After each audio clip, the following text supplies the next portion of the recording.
So have you tried hybrid working yet? Is it working? Oh, really? So what do you think of Cisco WebEx? Really? I hope the Javed interview is a little bit easier than this one.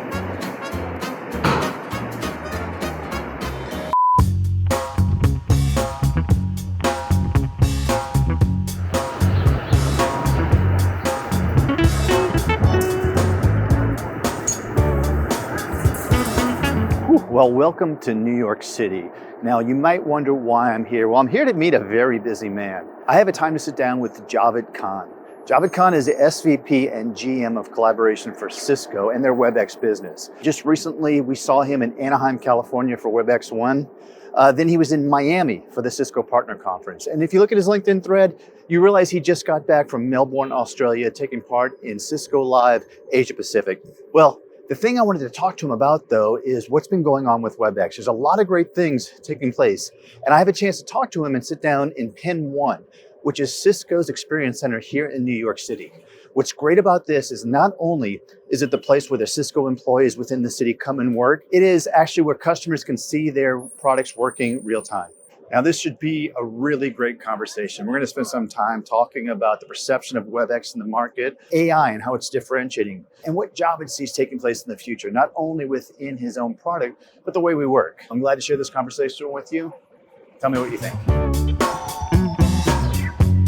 Javed, how you doing? Nice to see you, Craig. Great to see you. So you've been a busy man traveling, right? I have been, actually. I think I've been to 14 countries this year. That is incredible. So I was really excited that we have a chance not only to talk, but talk here in the New York City Experience Center. Yes. It's a beautiful space. This is actually our New York City campus. That's right. We're seeing some really good traffic of employees coming back. You know, not only do I see that, but it's really nice how I saw these customers observing how you guys are working. Yes. Using hybrid work, using the collaboration tools, and using the things on a day-to-day workflow. Yes. What we didn't want to do is just build a showcase. Right. We wanted to build a space where employees would come back and work every single day if they wanted to. And we use our own technology, not just our collaboration technology, but our networking and security technologies. And we are learning from it. AI is huge now. And you guys are well positioned to make a really unique impression on the market around AI. I think AI is fundamentally changing how we interact with software. Yeah. It started off with large language models that everybody's talking about. And, yes, we'll integrate large language models. In fact, we already had been integrating some of that technology as part of our transcription and translation. Yeah. So we'll continue to do that in the context of meeting summaries and space summaries. But in addition to that, what we realized was that the same AI technology also applies to audio and video. So we announced at WebEx One a new real-time media model. Mm-hmm. Think LLMs, but for audio and video, because when we communicate, it's not just about the text, it's about the various audio and visual cues that we are so used to. And we believe that AI can now pick those up and use that to inform a decision even better. So that's what we're focused on. Super excited about that. And it plays across all those key workloads that you guys have. So not only within the meetings workload, but within cloud calling, contact center even, right? Yes. To your point, it's going to show up not just in meetings. Right. It's going to show up in a good old-fashioned phone call. We can now transcribe that, derive insights, but more importantly in things like contact center, where I think AI is going to have the biggest impact because there is some real value that customers can get out of AI in terms of cost savings and NPS scores and customer satisfaction. Let's talk about that.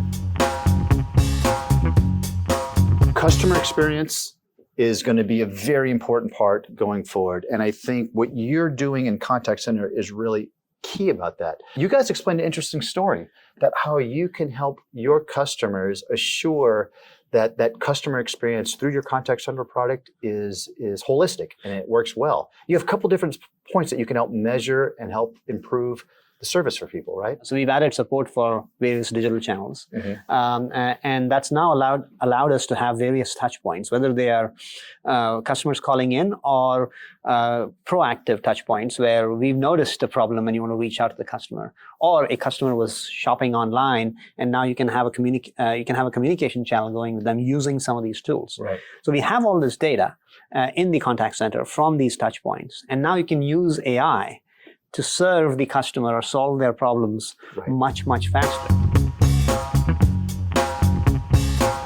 I had a chance to go to Oslo, Norway just recently. Your colleague Snorre. I love visiting. Oh, it was so much fun. Yes. Snorre and the team there, Espen, Rich Bays, all those guys showed us an incredibly great good time. But it was really nice to see where those devices started. Yes. And the birth of them. And one of those core ideas that I think is not really told well is that these devices really are built from the ground up with an open ecosystem mentality. And it's a story I think gets lost. Yeah. Tell me what your view of this open ecosystem idea is. Firstly, that's a fantastic team. They just build some amazing devices. Oh, that's incredible. And we have, over the last 3 years, especially made a bigger pivot towards making sure our devices are open. Yeah. And what that means is not just working, interoperating with other platforms, including Microsoft, Zoom, but what we've also done is opened up certain aspects of the data that these devices have, so that customers and partners can now integrate with those devices. So examples of that would be, we just, in one of the rooms over here, you can control through partner integrations, the blinds and the lights, right? So that's an open ecosystem around the devices. So we've opened up our devices ecosystem, not just to other platforms, but also to other partners and customers who may want to customize those devices. I was asked to put on my hat for the future and my predictions, and I talked about two things. I really think we're going to talk a lot about in 2024 is culture. I think office culture, business culture, what that means. People are going to really define that. I made the phrase that, look, I don't believe culture is words on the wall, but it's behavior. It's not beliefs, it's behavior. And more importantly, it's group behavior. Top-down behavior, team-level behavior. To me, it's a key element of what's going to drive people to the office or not, how they work together or collaborate or not. Work experience becomes important. Yeah. Do you agree with that thought? Or what are your thoughts on work experience? 100%. I think that's the kind of third leg of the stool, if I may, right? There's technology, there is your workspace, how you set it up. But then ultimately it's whether people come in or how often they come in is ultimately your culture as a company.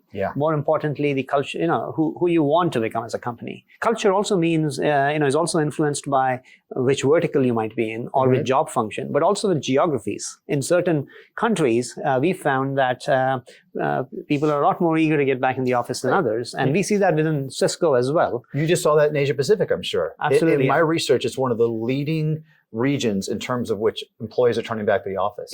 And it has a combination of factors, not only from they may not have ideal work environments at home, but there's a lot of cultures that view that work group as their second family. And they miss people and they want to get back and see them.